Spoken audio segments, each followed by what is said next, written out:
first, US agents are on their way to London for the Olympics, reportedly to boost security at major airports. The news emerged just days after a private security firm contracted by the British government said it could not provide the staff needed. It'll now be up to the police and the army to make up the shortfall, a solution that's left UK authorities red-faced. Our correspondent Laura Smith with more now from the capital. As athletes and guests start to arrive here at Heathrow Airport for London's Olympic Games, they'll be met by all the usual sights, including long queues at immigration as UK border officials struggle to cope with the sheer numbers involved. But it won't be just UK officials they'll come across. Some may be surprised to see American agents operating on British soil. The US Transport Administration Authority has reportedly been allowed to bring in its agents in a move aimed at helping British authorities to secure American flights in and out of the UK. The agents apparently won't be allowed past boarding gates or onto UK aircraft, but their mere presence could prove controversial. In the US, they've been accused of performing intrusive pat-downs. It's just the latest concession that Britain's been forced to make to the US, which doesn't believe the Olympic host has done enough to ensure the security of the Games.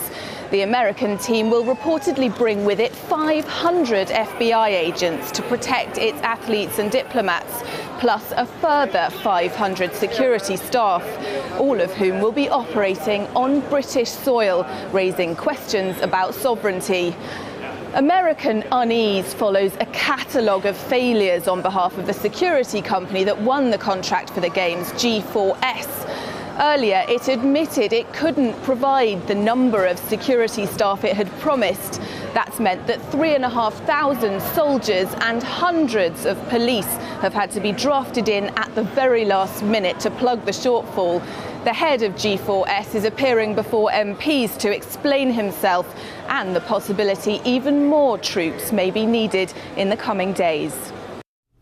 RT's Laura Smith there, and security expert and author Phil Rees says the Olympic Games are becoming not a celebration of sporting achievement, but of the international security industry.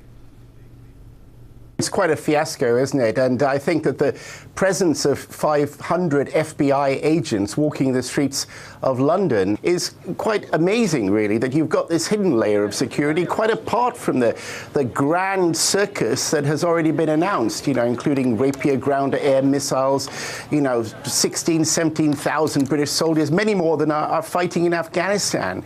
So I think it's been a catalogue of shambles. And if I could say one thing about, you know, the whole American presence here, which is, you know, really quite insulting to some extent to the British government and its, you know, security apparatus. And I think the point beyond all this is, you know, what is the threat? Why is this going on in the terms of, you know, it should be a celebration of athletes, and it really is being seen as a celebration of the international security industry. For months in the British papers now, we've had the Home Secretary announcing this part, you know, we're having ground-to-air missiles in Blackheath Park, it's a park in South London, you know, and the soldiers, all of this on British streets. For the first time, there'll be armed soldiers on British streets since the Second World War. I mean, after all, this is meant to be a sporting occasion that celebrates, you know, man's achievement. Well, I mean, what kind of achievement is it that we've got to be almost in a state of war to host it?